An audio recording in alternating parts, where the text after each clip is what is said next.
Hello guys, and welcome to Test and Review channel again.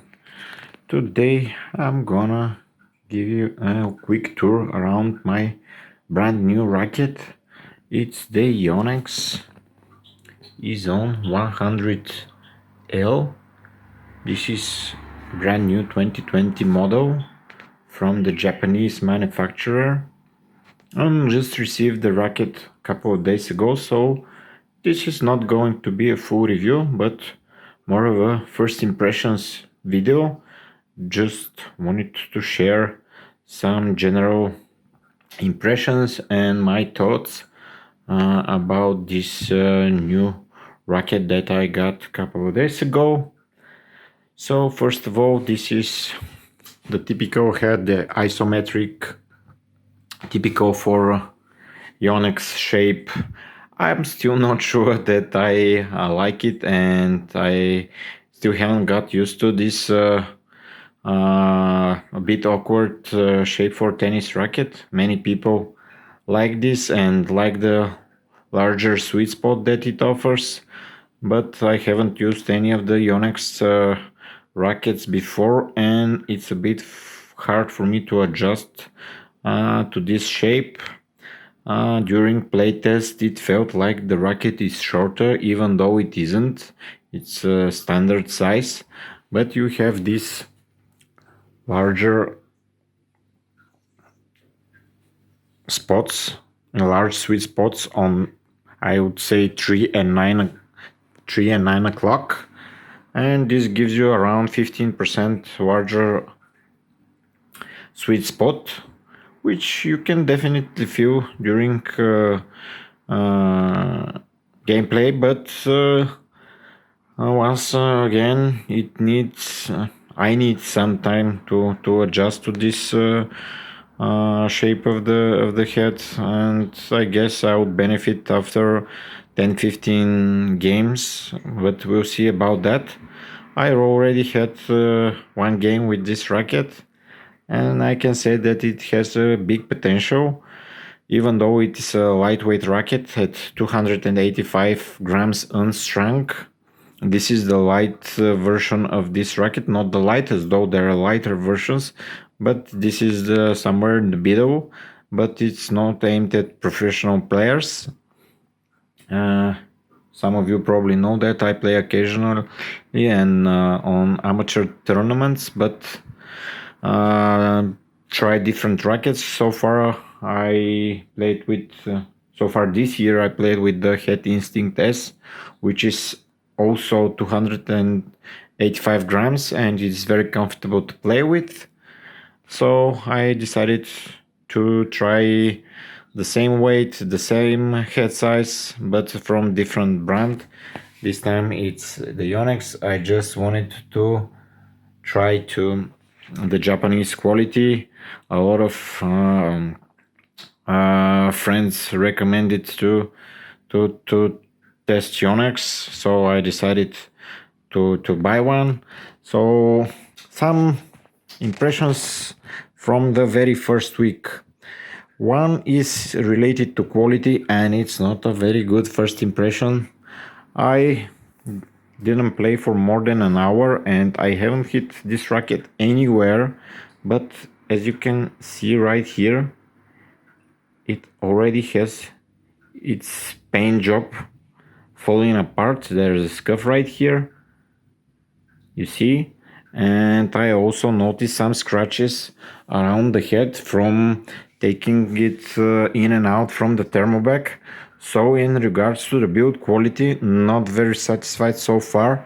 I'm not sure if I will contact Yonex in regards to this, but not impressed with the build quality and the paint job so far.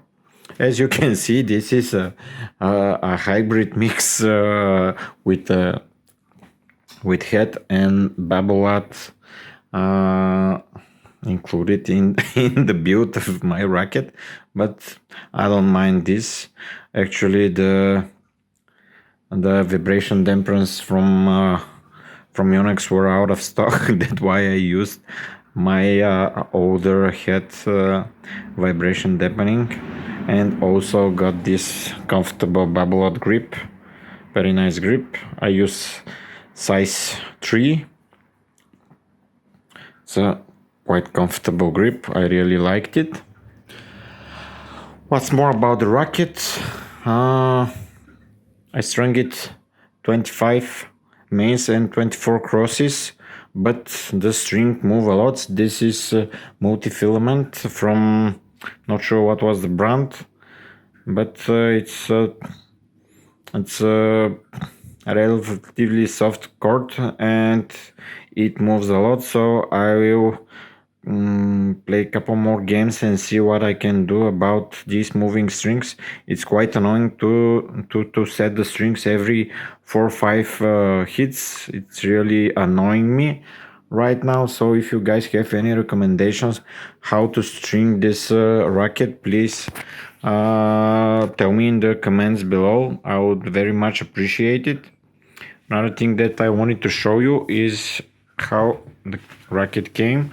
It came with this sleeve, just nothing special, but I already have a thermal bag, still some kind of sleeve. I know that other premium manufacturers don't even offer a sleeve, but that's still something, not that I need it at all. Other impressions from the racket: it's quite comfortable, it has a very good pop on the surf and also a very good spin. What I benefited in regards, in comparison to the Instinct S so far, is a bit more power on surf, or at least I felt it like this, but it all depends on the stringing and other factors. But what I felt is more access to spin and more access to power. I'm not sure this is related to how this racket is strung. It's a bit softer on the strings, so I guess I'm having more power thanks to the string setup. But yeah, it has a pretty wide sweet spot. But for me, it was a bit difficult to find the optimum the optimal zone that I need to hit the ball with. So I need to adjust. I guess this is because of the different shape of the racket. So now especially my forehands, they I need to come shorter to the ball and have my elbow set up in a different way than I used to. But I guess I will get used to this. I don't know. I will have around 10-15 games and I will comment further if it's a good or bad thing. Other than that, the sweet spot is pretty big, but not always as consistent as I wanted it to be. Other than that, this racket is pretty good for two-handed backhand. Unfortunately, I use one-hand backhand, and I would be better with the 98-inch version of this racket, but I like big sweet spot. That's why I chose the bigger version. Now I feel sorry a bit. I would have chosen the smaller version, which also probably has more control from what I've heard. But I'll stick to this bigger version and see how things go. If I need to change it, I will. And just to share some other thoughts before I bought this racket, my biggest, my second choice was the Wilson Clash. There's a light version of the Wilson Clash which is around 280 something grams. So this was the biggest competition for this Yonex. But I've used a couple of Wilson rackets. They're good. They're pretty much predictable. So I wanted to feel something different. And if I don't like this Yonex Ezone 100L, I will probably get the Clash, the latest version of the Clash series, and I guess I will stick with it because the feedback from the Clash series is very positive and I've heard pretty good things. So yeah, these are the first impressions from this racket. I will test it further, see how it is, share my thoughts with you. Meanwhile, leave your comments, and of course, if you like this video, hit the subscribe button or the like button, of course, and I'll see you in my next tennis racket review. Thank you, and of course, check the link in the description below for the full review of this beautiful racket. And I will see you later. Bye bye, guys.